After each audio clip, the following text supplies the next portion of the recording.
1993년도에 투캅스라는 영화가 출시가 됩니다.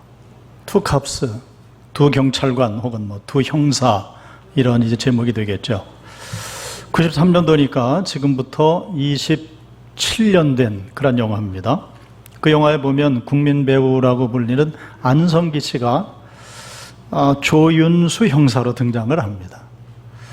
근데 이 조윤수 형사가 교회 집사님이기도 하세요.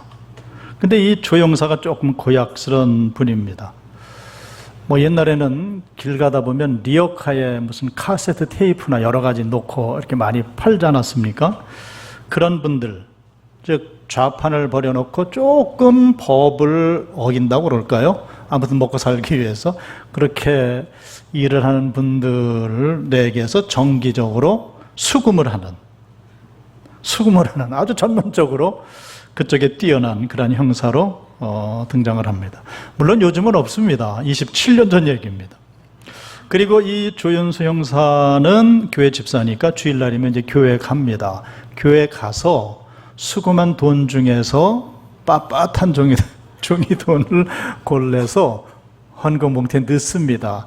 하나님 감사합니다. 이렇게 써가지고 그 영화 지금도 생생합니다. 두 손으로 정성을 다해서 헌금 바구니에 넣고 하나님 앞에 막 이렇게 기도합니다.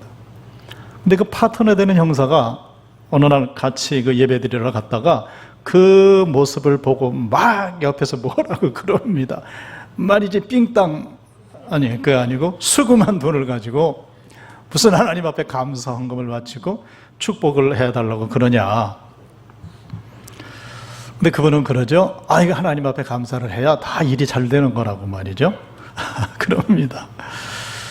그 영화를 관람하던 저를 비롯한 많은 사람들이 박장대소를 하고 웃었던 그런 기억이 지금도 아주 생생합니다. 그런데 그 영화 장면에 대한 감상평을 이렇게 한마디로 드릴 수 있습니다. 하나님은 돈에 걸신 들린 분이 아니다. 하나님은 돈에 걸신 들린 분이 아니다 하는 겁니다. 하나님은 우리의 지갑을 좋아하시지 않는다. 하나님께서 만약에 우리의 지갑 여는 것을 좋아하시는 분이라고 한다면은 어찌 이 가난한 우리를 구원하셔서 매주일 그냥 헌금 받으시고 그러시겠습니까? 그런 째째한 분 아닙니다. 만약에 우리의 지갑에 돈에 관심이 계신 분 같으면은 세계적으로 뛰어난 부자 있지 않습니까? 빌 게이츠나 이런 분들 순서를 쫙 매겨서 전 세계에서 1등에서 12등까지만 딱 잘라서 그분들 구원 딱 시키시고 그분들 매주 교회 나와서 헌금하게 하시면은 그분들이 바치는 액수가 우리 한국 교회 모든 재정을 합친 것보다 더 많지 않겠는가, 그런 생각을 해봅니다. 하나님께서는 우리의 돈을 요구하시는 것이 아니고 하나님은 우리의 바른 생활을 요구하신다. 할렐루야. 바른 삶을 요구하시는 분이시다 하는 겁니다. 지난 주일에 그리스도인의 납세에 대한 말씀을 드리다가 멈췄는데요. 우리가 세금을 내는 것은 이웃을 향한 첫 번째 나눔의 실천이다, 이런 말씀을 드렸습니다. 그런데 이때 우리가 오판할 수 있는 것이 있습니다. 세금을 이웃을 위한 나눔의 실천이라고 할 때 그것은 이기적인 마음이 아니라 이타심에서 나오는 것이 아니겠냐. 그런데 그렇지 않다 하는 겁니다. 이타심에서 나온 이야기가 아니고 우리는 빚진 자의 마음에서, 즉 채무관계에서 나온 이야기가 된다 하는 겁니다. 적어도 그리스도인은. 이유는 이타심으로 한다면은 휴머니즘 무슨 이런 얘기 하겠죠. 그거는 내 공로라는 겁니다. 내 명예가 올라가고 내 자랑이 될 수가 있고 많은 사람들 앞에서 상도 받지 않습니까? 모범 납세자다. 그래서 무슨 연예인들이 상도 받고 그러는데요. 이타심에서 출발을 했다 하면은 그것은 어디까지나 내 중심이기 때문에 내 기분 여하에 따라서 사실은 그만둘 수도 있다는 겁니다. 그런데 이타심이 아니라 채무관계, 즉 빚진 자의 마음에서 우러나온 것이라고 한다면은 어떻습니까? 빚을 지면은 밤에 잠이 옵니까? 잠이 오시는 모양이네. 대답을 안 하시는 거 보니까. 빚을 지면 밤에 잠이 오지 않습니다. 그래서 빚진 자의 마음이라는 것은 기분이 좋든 나쁘든 상관없습니다. 비가 오나 눈이 오나 반드시 갚아야 되는 겁니다. 빚을 갚지 않으면 남의 돈을 떼먹은 사람이 되기 때문에 그렇습니다. 자, 그렇다면 빚진 자의 마음이라고 할 때 무엇에 대한 채무 관계인가 하는 것인데요. 그것은 이렇게 정리할 수 있습니다. 나보다 먼저 이 땅에 와서 살다 간 모든 우리의 선조들, 선배들에게 빚을 졌다 하는 그 말씀입니다. 자, 우리는 제주 땅에 살고 있습니다. 제주 땅에서 평생을 사신 분들도 계실 것이고요. 저처럼 중간에 이주해 와서 사시는 분들도 계실 겁니다. 자, 그런데 여러분 어떻습니까? 오늘날까지 이 땅에서, 이 제주 땅에서 이렇게 돈을 벌고 가정을 이루고 자녀들을 키우며 살 수 있었던 것은 사실 우리의 실력이 아니라는 겁니다. 우리가 이 땅에 태어나기 전에 가깝게는 수십 년, 멀게는 100년, 200년 전에 수없이 많은 이름도 알 수 없는 그분들이 길을 다 닦아놓고 우리가 지금 살고 있는 삶의 터전들을 전부 다 일궈 놓았기 때문에 우리가 지금 살고 있다는 거죠. 오랜 옛날에야 해안가 적당한 곳에 겨우 범선 접안할 수 있는 그런 작은 부두를 만들기 시작을 했을 테지만은 오늘날은 어떻습니까? 국제적인 항만 시설이 완비가 되어 있습니다. 그리고 전기가 들어왔습니다. 전신줄을 세웠습니다. 학교를 세웠습니다. 병원을 세웠습니다. 우리보다 먼저 살다 가신 분들이 닦은 길을 우리는 걷고 있고요. 그분들이 만든 문명세계의 혜택을 무임승차해서 살고 있다 하는 겁니다. 내가 잘나서 나 혼자의 힘으로 이렇게 잘 살고 있는 것이 아니라는 그런 말씀이죠. 자, 그러면은 우리보다 먼저 이 땅을 살다 간 그 모든 분들, 그분들 어떻게 이 땅을 이렇게 일구고 발전시켜 놨을까? 그분들이 냈던 세금이 기반이 됐다는 거죠. 자, 그렇다면 우리가 먼저 이 땅을 살다 간 그분들이 일궈놓은 혜택을 입고 살고 있다면 우리에게 책임과 의무가 있습니다. 그것은 무엇입니까? 우리에 대해서 그냥 잘 먹고 살다 끝나는 것이 아니고 우리는 앞으로 올 미래 세대들을 위해서 무언가를 일궈놓고 가야 된다는 거죠. 세상 사람들은 할 수만 있으면 세금을 내지 않는 방법을 찾습니다. 그러나 어떻습니까? 세금은 절대로 뜯기는 돈이 아니라는 겁니다. 소득이 있으면 세금이 있다, 그런 말 하지 않습니까? 그래서 이것을 신앙적으로 고백할 때 적어도 그리스도인에게 있어서는 세금 내는 것보다 더 명예롭고 더 확실한 나눔은 없다 하는 그런 말씀이죠. 이유는요, 우리는 다 빚진 자들이기 때문에 그렇습니다. 요즘 길을 걸을 때도 그렇고 카페 갈 때도 그렇고 공항에 가서 앉아서도 그렇고 심지어는 집에 들어가서도 그렇고 온 식구들이 다 뭐하고 있냐면은 전부 이렇게 열고 전부 이걸 들여다보고 있습니다. 뭔가를 전부 하고 있습니다. 스마트폰입니다. 자, 그런데 이 스마트폰을 떠올리면 생각나는 사람이 있죠. 애플사를 세운 스티브 잡스라는 분. 이 스티브 잡스라는 분이 정말로 위대한 천재죠. 이 사람으로 말미암아서 세계 70억 인구가 그들이 사는 삶의 패턴이 달라졌습니다. 그래서 누구든지 전부 이거 다 들고 다니고 있습니다. 자, 그 천재적인 스티브 잡스가 젊은 나이에 질병으로 세상을 떠나죠. 그리고 그의 동료인 팀 쿡이라는 분이 애플사를 이어받습니다. CEO가 된 거죠. 그 애플사의 CEO 팀 쿡이 2015년 3월에 세계적인 경제 전문 잡지인 포춘지와 인터뷰를 이제 하게 됩니다. 그러면서 이런 말을 합니다. 내 조카가 대학을 졸업할 때까지 들어가는 돈을 제외한 나의 전 재산을 저는 사회에 환원하려고 합니다. 이분은 결혼을 안 한 분입니다. 조카를 자식처럼 하나 돌보고 사는 분이었는데 그런 말을 했습니다. 그때 2015년 3월에 그분의 재산이 8억 불이었다고 그럽니다. 우리 돈으로 하면 8,800억 원이었습니다. 그는 전 재산 8,800억 원을 사회에 기부하겠다고 공개적으로 약속을 한 거죠. 지금 한 두어 달 됐나요? 국세청에서 발표한 것을 봤습니다. 우리나라 국세청에서 발표한 건데, 재산을 물려준 사람들 중에 보면 초등학교 다니는 손주에게까지 재산 상속을 한 분들이 계시더라고요. 뭐 집을 물려주고 뭐 주식을 물려주고 하는 이런 분들 있어요. 자, 그런데 이 팀 쿡이라는 사람은 그렇게 발표를 하고 나서 두 달 후인 2015년 5월 달에 1차로 650만 달러, 우리 돈으로 72억 원을 한 자선단체에 기부를 함으로 그의 약속을 지키기 시작을 이제 합니다. 그리고 2020년 1월까지 그분이 기부한 액수 통계가 나와 있는데요. 1,400만 달러, 160억 원을 기부를 마쳤습니다. 이 팀 쿡이라는 분은 8,800억 원을 사회에 환원하겠다고 발표를 하면서 그 이유를 이렇게 밝혔습니다. 나는 사회로부터 혜택을 많은 사람입니다. 그러므로 나는 이 혜택 받은 것을 의무로 사회에 갚아야 될 책임도 있습니다.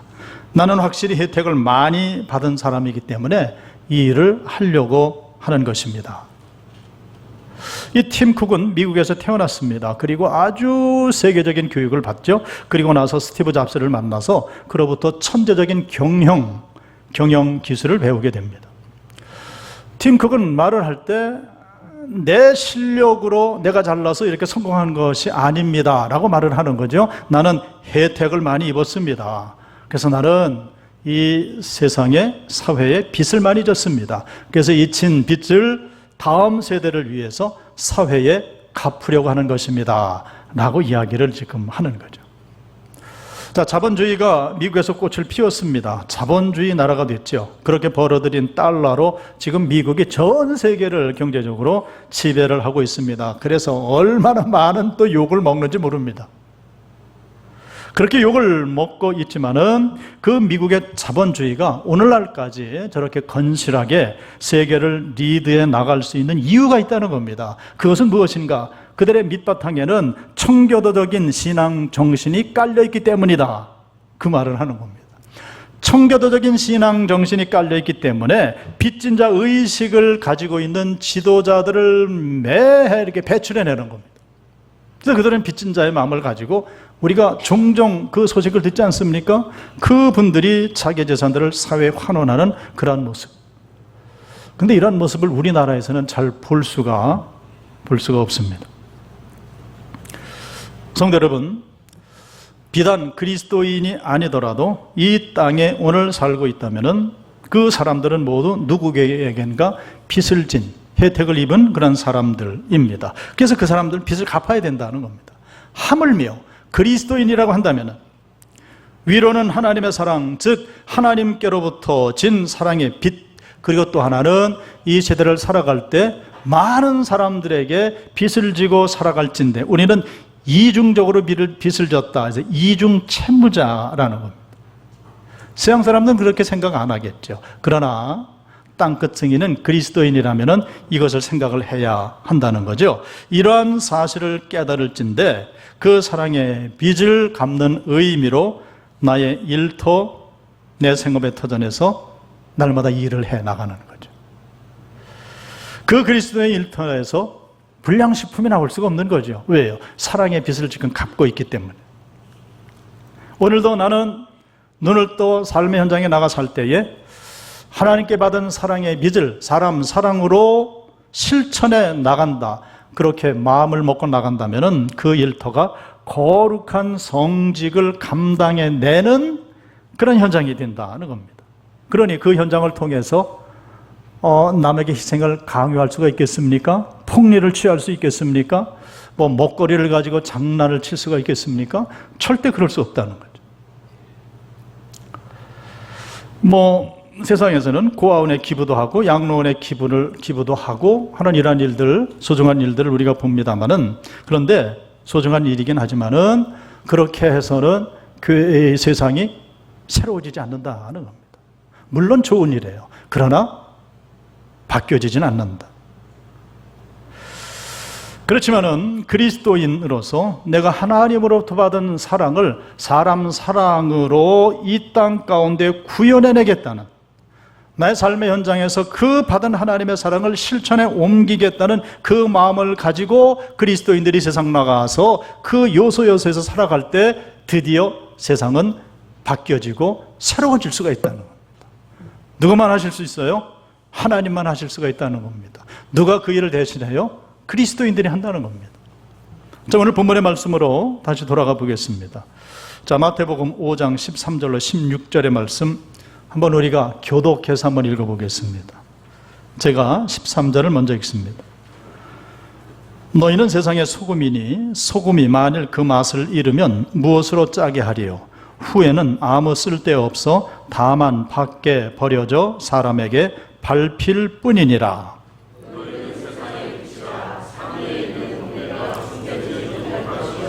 사람이 등불을 켜서 말 아래에 두지 아니하고 등경 위에 두나니 이러므로 집안 모든 사람에게 빛이 있느니라. 이같이 너희 빛이 사람 앞에 비치게 하여 그들로 너희 착한 행실을 보고 하늘에 계신 너희 아버지께 영광을 돌리게 하라. 아멘.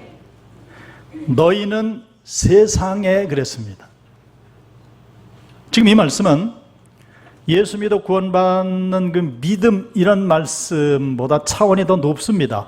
즉 이미 구원받은 하나님의 백성들의 삶에 대해서 지금 말씀을 하는 거죠. 어떻게 살아야 될 것인가. 그래서 너희는 세상의 소금이다 그랬지 너희는 교회의 소금이다 이렇게 말씀하시지 않았습니다. 그리고요 16절 말씀에 이같이 너희 빛이 사람 앞에, 이건 세상 사람이죠. 이같이 너희 빛이 성도들 앞에 비치게 하여, 이거 아닙니다. 교회 안이 아닙니다. 교회 밖입니다. 다 세상입니다. 그동안에 하나님의 교회도 세상적으로 많은 자선 행위들을 하고 있습니다. 자, 그런데요, 교회가 세상으로부터 독려북이 돼서 난타를 당할 때에 교회 지도자들이 종종 하는 말들이 있습니다. 이런 말이죠. 개신교, 불교, 무슨 원불교, 천주교, 모든 종파들을 통해서 통계를 내볼 때 개신교가 자선 행위를 제일 많이 한다는 겁니다. 세상은 그 사실도 알지 못하고 교회만 가지고 비난을 한다. 그러니 이 자선 행위 많이 하는 것을 세상 사람들이 알 수 있도록 홍보를 해야 된다. 이렇게 말을 하는데, 근데 그게 잘못됐다는 거죠. 잘못됐습니다. 세상이 원하는 것이 무엇인가를 우리 교회가 알아야 된다는 거죠. 세상이 원하는 것은 그런 기부 행위를 많이 하는 것, 그것이 아니라는 겁니다. 그런 행위는 세상 사람들이 더 많이 하죠. 기업들 보세요. 그들이 얼마나 많은 자선 행위를 하고 있습니까? 거기에 비교하면 안 된다는 겁니다. 세상이 원하는 것은 그리스도인 사업가가 그 사업체를 운영하는데 정말로 그리스도인답게 그 사업체를 운영하고 있는가, 이거를 보겠다는 거죠. 그리스도인이 경영하는 식당, 그리스도인이 경영하는 식당이래. 그러면 그 식당은 다른 식당들보다 더 위생적이어야 되고 더 정직하게 운영이 돼야 되고, 그리고 먹는 것 가지고 장난을 치지 않은 그런 모습, 이것을 세상 사람들은 원한다는 거예요. 그래서 그리스도인이 운영한다 그러면은 세상 사람들이 거기 물어볼 필요도 없어, 그냥 가면 돼, 그건 보증수표야, 이런 말을 세상 사람들도 듣고 싶어 한다는 겁니다. 자, 우리가 기억을 해야 되는데요, 그리스도인이 된다는 것, 예수 믿어 구원받는다는 것은 세상 사람들과의 차원, 타 종교인들과의 차원보다는 한 차원 더 높은 삶인 것입니다. 이게 다른 겁니다. 그래서 세상 사람들은 교회를 향해서 그렇게 뭐라고 자꾸 얘기를 하는 거예요. 당신들은 이 차원이 아니고 한 단계 높은 차원의 사람들 아니냐, 그런 모습을 우리는 보기를 원한다는 거죠. 그래서 우리가 누가 됐든지 자기 직장, 자기 일터에서 하나님의 사랑을 받은 자로서 그것을 사람 사랑을 위해서 구현해내는 성직자로서의 삶을 땅끝의 증인이 돼서 살아갈 때에, 오늘 본문의 6절 말씀, 이같이 너희 빛이 사람 앞에 비치게 하여 그들로 너희 착한 행실을 보고 하늘에 계신 우리 아버지 하나님 앞에 영광을 돌리며 돌아오게 하라. 그 말씀이죠. 교회 안에서가 아닙니다. 성도들을 향해서가 아니라는 거죠. 자, 이제 마지막으로요, 우리의 삶의 또 다른 땅끝인 지역사회에 대한 말씀을 한번 나눠보도록 하겠습니다. 자, 여러분들은 지금 제주 땅에 살고 계십니다. 이 제주 땅에 위치가 있어요. 지정학적인 위치. 대한민국의 남단에, 최고 남단에 위치해 있죠. 이 남쪽을 책임지고 있습니다. 책임진다고 할 때에 영적으로 책임진다고 생각을 했으면 참 좋겠어요. 이 제주시가, 이 제도 전체가 그래서 우리에게는 땅끝의 시발점이자 종착점이라 하는 거죠. 저 여러분들은 이 제주 땅에 살고 있기 때문에 제주 땅에서 우리가 감당해야 될 책임과 의무가 있을 것이라는 거죠.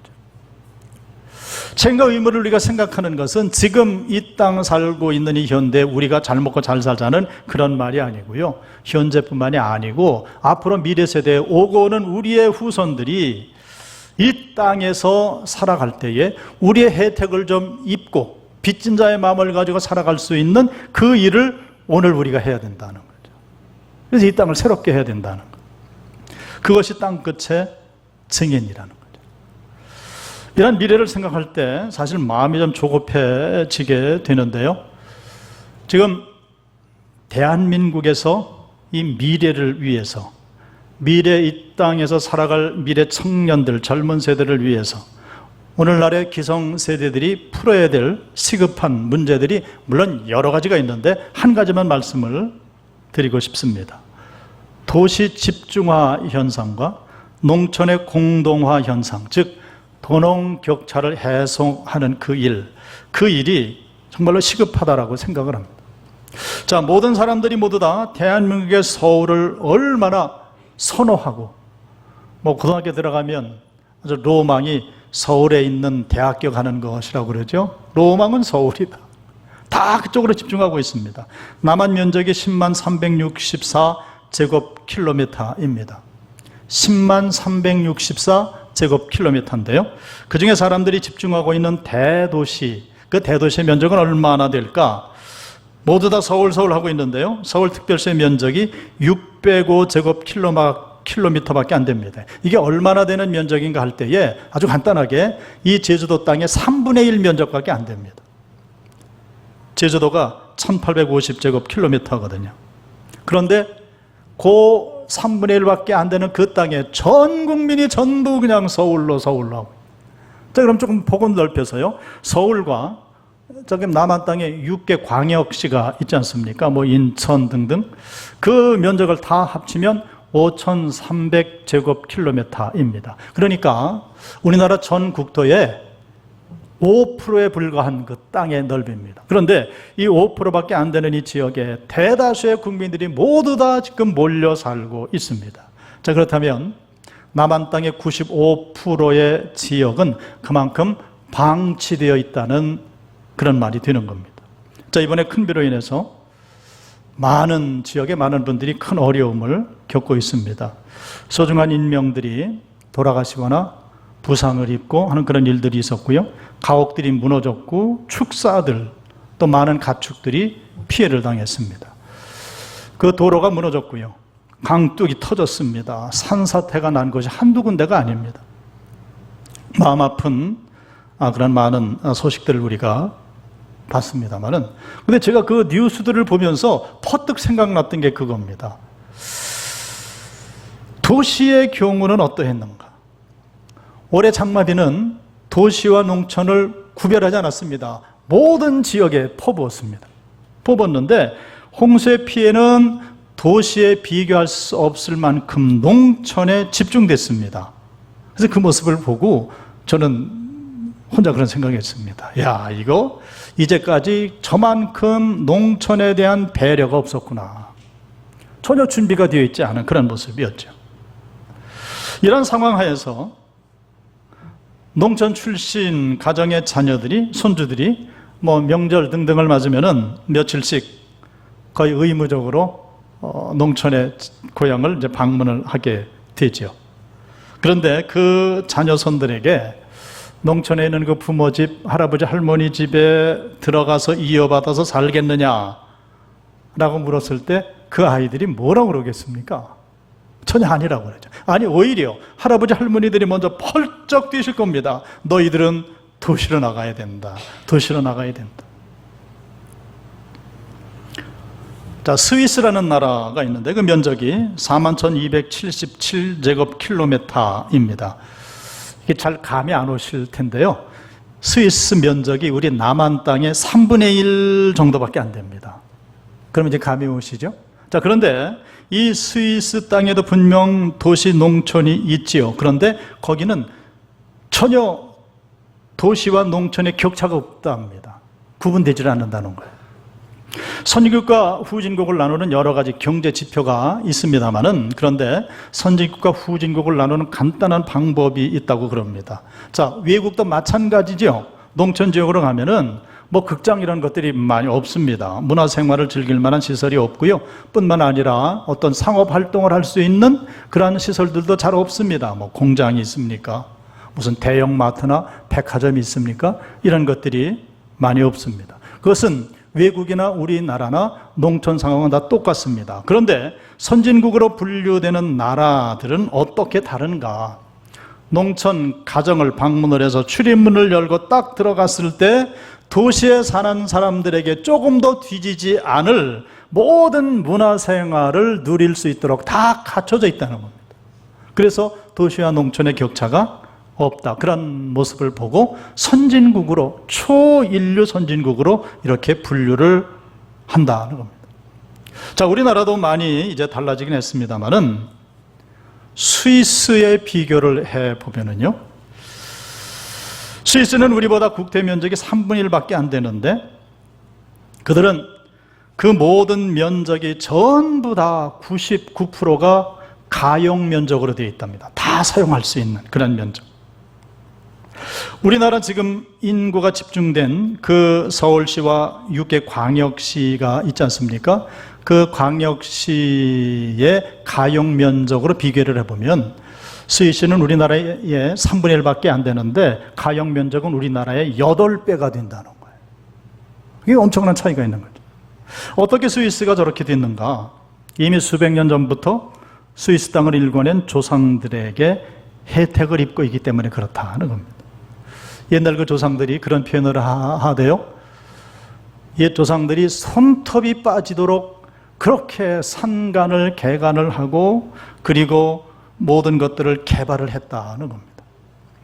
우리나라 사람들이 관광차 가장 많이 찾는다는 스위스의 한 지역이 있습니다. 인구가 1,900명밖에 안 되는 스트라켄이라고 하는 아주 작은 마을이 있는데요.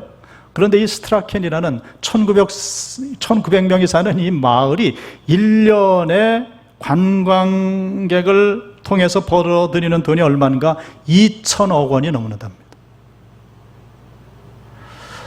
자, 그 스트라켄에서 유명한 알프스의 융프라우 전망대를 오를 수 있는 그 열차가 있는데요. 그 융프라우 전망대는 해발 고도가 3,454m입니다. 한라산이 1,950이니까 한라산보다 1,500m가 더 높습니다. 자, 융프라우 전망대 오르기 위해서는 3번을 갈아타는 산악열차가 있는데요. 이 산악열차는 마을을 빠져나가게 되면은 얼음 동굴을 통해서, 터널을 통해서 가파른 길을 9.3km 올라갑니다. 2시간 17분이 이제 걸리게 되는데요. 연 100만 명 이상의 관광객이 그 마을을 찾는다는 겁니다. 100만 명 이상이요. 그리고 그들이 뿌리는 돈이 2천억 원이라는 겁니다. 그런데 그 열차 한번 타려면 돈이 얼마인지 아세요, 혹시? 20만 원입니다. 이게 엄청난 겁니다. 스위스라는 나라는 알프스 산맥의 가장 중앙에 자리 잡은 행원도 있었습니다만은, 그런데 스위스를 가보면은 어디를 가봐도 알프스 산맥의 그 산들과 산 아래에 있는 그 마을들이 얼마나 조화를 이루고 절경을 보여주는지요. 그래서 그 스위스 가면은 아무 데서나 알프스 소녀 하이디를 부르면은 어디서든지 뛰어나올 것 같은 그런 풍경들 말이죠. 그리고 사진을 찍으면은 그 모든 풍경들이 전부 달력 사진 될 수 있는, 이야, 대단한 절경을 자랑을 하고 있습니다.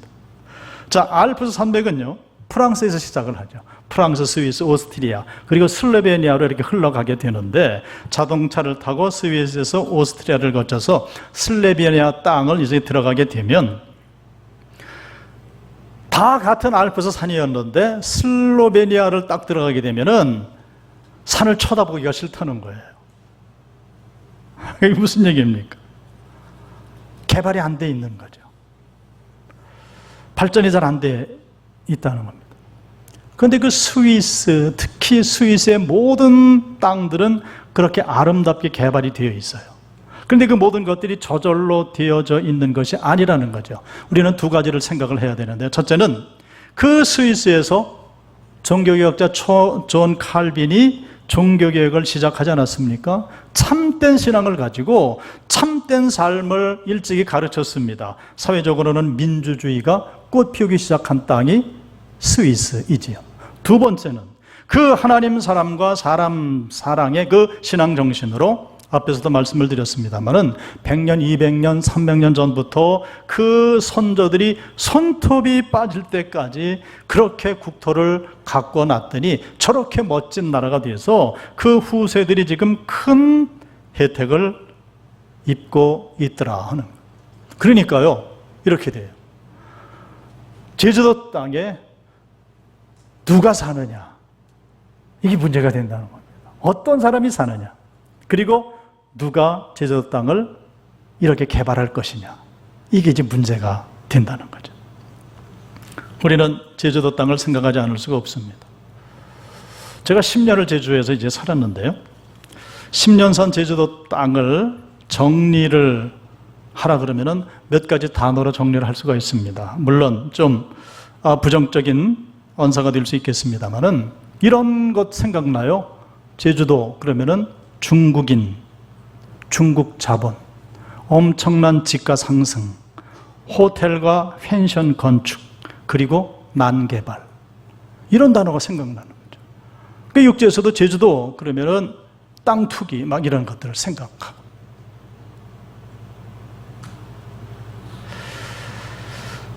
반면에 100년을 내다보고 미래 세대에 물려줄 이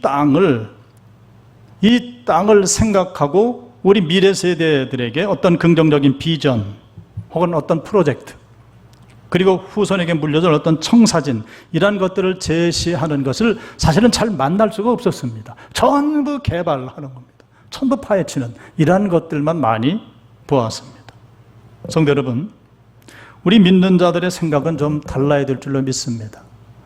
그래서 우리는 우리 자녀들에게 바른 신앙을 가르쳐야 된다는 겁니다. 하나님의 비전을 어려서부터 심어 주어야 한다는 겁니다. 그리고 그들이 바른 신앙의 사람들로 세움받아서 그렇게 공부를 함으로 그들이 아주 중요한 요소 적재적소에 투입이 돼야 되는 거죠. 그래서 그들이 성경적인 세계관과 사람 사랑의 마음을 품은 지도자들이 되어서 그들로 인해서 바른 정책이 수립되고 그것을 실천해 나가는데 선봉에 설 수 있는 그런 자녀들로, 그런 후세대들로 우리가 그들을 세워놓을 수가 있어야 된다는 겁니다. 그래서 기성세대들이 지금 무엇을 해야 될 것인가, 미래 세대를 위한 그런 유산들을 마련하고 그것을 실천해 옮겨야 되는 거죠.